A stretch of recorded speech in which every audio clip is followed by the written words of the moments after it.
2025 헌나 1호 국회와 대통령 간의 권한쟁의. 이 사건은 피청구인이 대통령 권한대행으로서 청구인이 2024년 12월 26일 헌법재판소 재판관으로 선출한 마은혁을 재판관으로 임명하지 아니한 부작위가 청구인의 헌법상 또는 법률상 권한을 침해하는지 여부, 재판관 지위 확인 등 결정을 할 것인지 여부에 관한 것입니다. 이 결정은 주문에서 재판관 8인의 의견이 일치하였으나 일부 이유에서 의견이 나뉘었으므로 먼저 주문을 선고하고 법정 의견의 요지는 이미선 재판관께서, 재판관 정형식, 김복형, 조한창 일부 별개 의견의 요지는 조한창 재판관께서 설명을 하시겠습니다. 주문. 피청구인이 대통령 권한대행으로서 청구인이 2024년 12월 26일 헌법재판소 재판관으로 선출한 마은혁을 헌법재판소 재판관으로 임명하지 아니한 부작위는 헌법에 의하여 부여된 청구인의 헌법재판소 재판관 선출을 통한 헌법재판소 구성권을 침해한 것이다. 청구인의 나머지 심판 청구를 모두 각하한다. 법정 의견의 요지를 말씀드리겠습니다. 이 사건 심판 청구 중 재판관 지위의 확인을 구하거나 즉시 재판관을 임명하라는 결정을 구하는 부분은 헌법재판소법상 이러한 결정을 할 수 있는 근거가 없으므로 부적법합니다. 다음으로 피청구인이 재판관을 임명하지 아니하고 있는 이 사건 임명 부작위가 청구인의 권한을 침해하는지에 관하여 보겠습니다.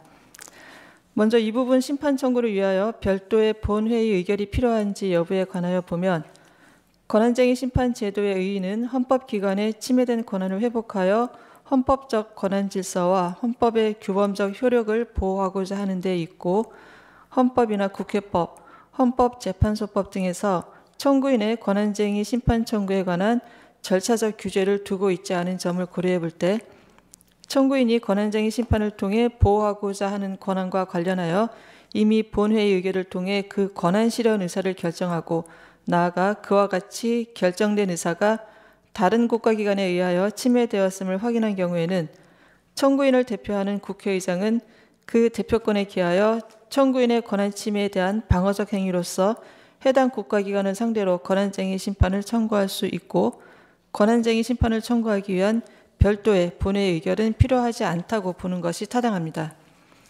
이 부분 심판 청구는 2024년 12월 26일자 본회의 의결로 이루어진 청구인의 재판관 선출에 기초한 것이고, 위 재판관 선출 의결 이후 있었던 국무총리에 대한 탄핵소추안의 의결은 청구인의 선출권이 대통령 권한대행이던 국무총리의 재판관 미임명에 의하여 침해되었음을 본회의 의결을 통해 확인한 것으로 볼 수 있습니다.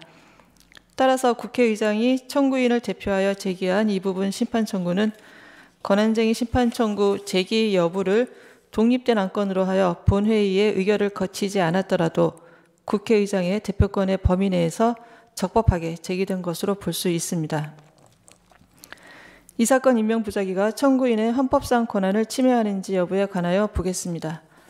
헌법 제111조 제3항이 재판관 9인 중 3인은 청구인이 선출하는 자를, 3인은 대법원장이 지명하는 자를 임명하도록 한 것은 입법부, 행정부, 사법부가 헌법재판소 구성에 동등하게 참여하도록 함으로써 권력 상호 간의 견제와 균형을 도모하고 헌법 수호와 국민의 기본권 보장을 사명으로 하는 헌법재판소가 중립적인 지위에서 헌법재판 기능을 수행하도록 하기 위한 것입니다.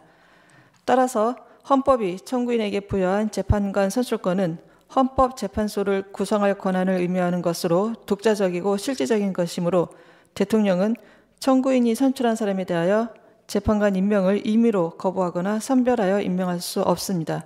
즉, 대통령 또는 대통령의 권한을 대행하는 국무총리나 국무위원은 청구인이 재판관으로 선출한 사람이 헌법과 헌법재판소법에서 정한 자격 요건을 갖추고 그 선출 과정에 의회 민주주의를 원칙으로 하는 헌법 및 국회법 등 법률을 위반한 하자가 없는 이상 그 사람을 재판관으로 임명할 헌법상 의무를 부담합니다.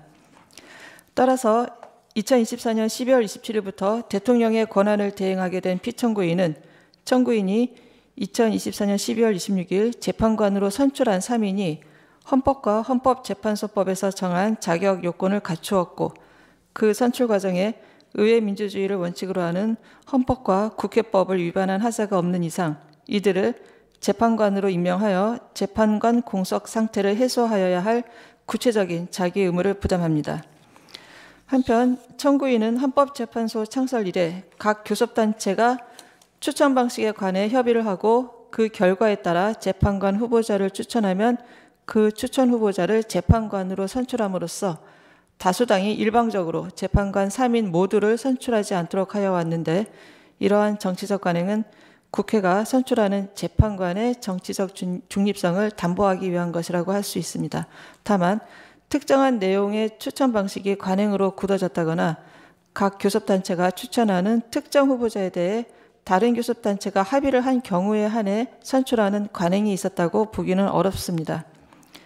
이 사건에서 교섭단체 대표의원들은 협의를 거쳐 국회의장에게 재판관 후보자를 추천하는 공문을 발송하였고, 이에 따라 국회의장이 재판관 선출안을 제출함으로써 인사청문회와 본회의 의결 절차가 진행되었음을 인정할 수 있습니다. 따라서 이 사건의 경우 재판관 선출 절차가 의회 민주주의 원칙에 의한 절차를 위반하였다고 볼 수 없습니다. 설령 더불어민주당이 2인, 국민의힘이 1인을 각 추천하는 내용의 추천 방식이 헌법재판소장 임명 동의와 연계하는 조건으로 논의된 것이라 하더라도 그동안의 추천 방식에 대한 협의 결과에 따라 양 정당의 추천을 받아 국회의장이 재판관 선출안을 제출한 후에 대통령에 대한 탄핵소추가 의결되어 헌법재판소장 임명에 관한 추가 논의가 진행되지 않은 것으로 보이는데, 이러한 사정만으로는 각 교섭단체와의 협의 결과에 따른 선출안 제출이나 이후의 선출 절차를 무의로 돌릴 수 없고, 따라서 청구인이 일방적으로 재판관을 선출하였다고 볼 수 없습니다.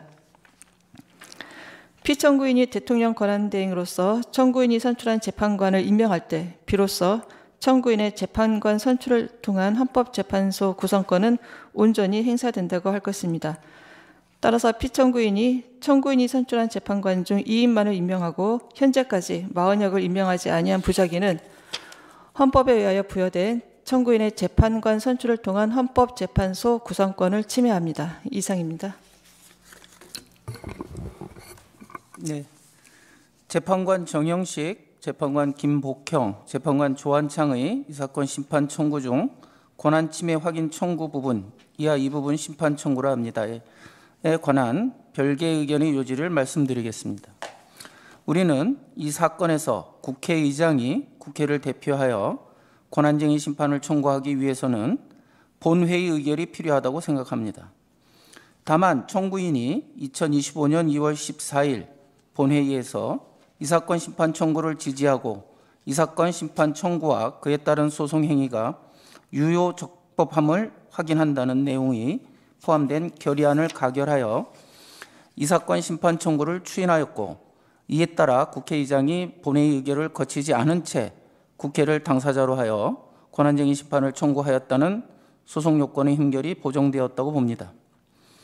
국회가 다른 헌법상 국가기관 등을 상대로 권한쟁의 심판을 청구하는 것은 국회의 헌법상 권한을 수호 유지하기 위한 수단으로 보여받은 그 자신이 헌법상 권한 행사에 해당하므로 그에 관한 의사결정은 헌법과 법률에 따라 이루어져야 합니다.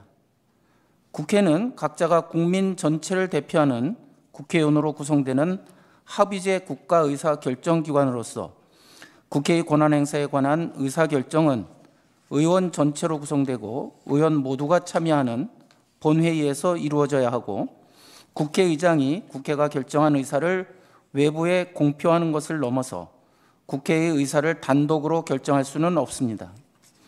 국회의장이 대표권에 국회의 의사를 결정할 권한이 포함된다고 보면 국회가 의결의 형태로 권한을 행사하는 경우에 존재하는 국회의원의 헌법상 권한인 심의 표결권이 침해될 우려가 있습니다.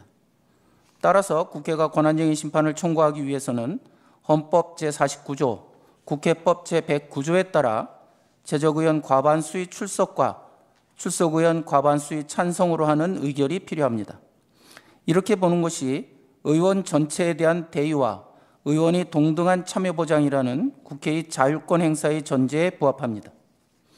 법정 의견은 권한쟁의 심판 청구 여부를 독립된 안건으로 하는 본회의 의결이 없다고 하더라도 다른 본회의 의결을 통해 국회의 침해된 헌법상 권한을 회복하기 위하여 다른 헌법상 국가기관 등을 상대로 권한쟁의 심판을 청구한다는 의사를 확인할 수 있는 예외적인 경우에 국회의장이 그 대표권에 기하여 권한쟁의 심판을 청구할 수 있다고 합니다. 그러나 국회의 헌법상 권한 행사에 대하여 본회의 의결을 거쳐야 한다는 요구는 헌법에서 도출되는 것으로서 반드시 필요한 경우에 한하여 엄격하고 명확한 요건을 충족하는 때에만 그 예외가 인정되어야 합니다. 그런데 다른 본회의 의결을 통하여 국회의 권한쟁의 심판 청구 의사를 확인할 수 있다는 사정은 권한쟁의 심판 청구에 관한 본회의 의결이 필요하다는 원칙에 대한 예외를 인정하기에 충분하지 않습니다.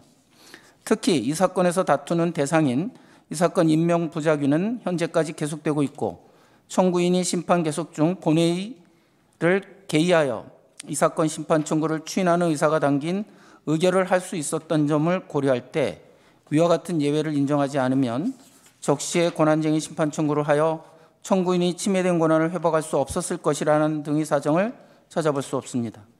그리고 위와 같은 예외를 인정하기 위해서는 다른 본회의 의결에 명시적으로 드러나지는 않았으나 내재되었다고 할 수 있는 국회의 의사 해석이 선행되어야 합니다. 그러나 의안은 국회의원이 심의 표결권을 행사하는 대상으로서 이를 확장하거나 유추하여 해석하여서는 안 됩니다.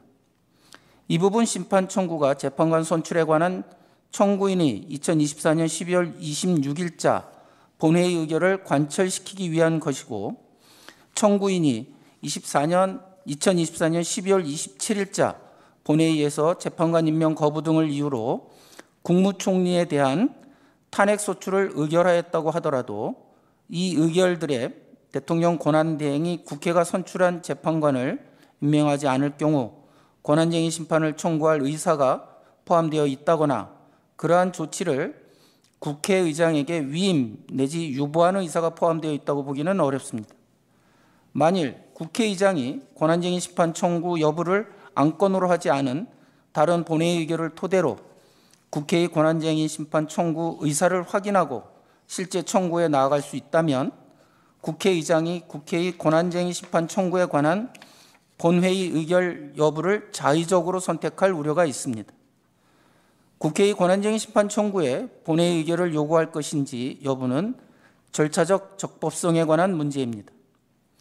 만일 이 부분 심판 청구에 관한 본회의 의결이 존재하지 않는데도 헌법상 해명의 필요성을 앞세워 청구의 적법성을 인정한다면 국회의장이 사안의 중대성을 지렛대 삼아 단독으로 또는 정치적 이해를 같이 하는 정당의 요구에 따라 본회의 의결 없이 국회를 당사자로 하는 권한쟁의 심판을 청구하는 위헌, 위법적인 상황이 반복될 위험이 있습니다.